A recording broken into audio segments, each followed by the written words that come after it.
আসসালামু আলাইকুম প্রিয় দেশবাসী ভাই ও বোনেরা, যারা আমার ভিডিও করার এই ব্লগগুলা দেখতেছেন তাদেরকে জানিয়ে অসংখ্য অসংখ্য ধন্যবাদ।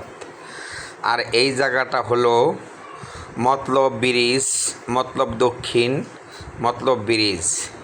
দেখুন ব্রিজের উপরে কত সুন্দর সুন্দর দোকান বসে আছে, কেক আরও অন্য অন্য খাবার নিয়ে।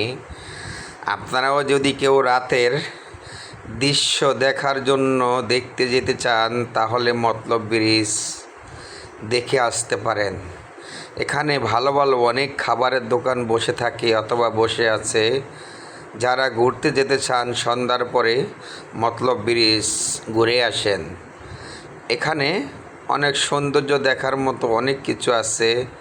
আপনারা আসবেন, ঘুরে দেখে যাবেন, খুব ভালো লাগবে। এই জায়গাটা হলো মতলব ব্রিজ। আমরাও গেছিলাম ঘোরার জন্য, আমাদের কাছে খুব ভালো লাগছে। তা আমি আশা করি যে আপনারাও যদি ঘুরতে যান আপনাদের কাছেও খুব ভালো লাগবে, ঘুরে যাবেন মতলব ব্রিজ।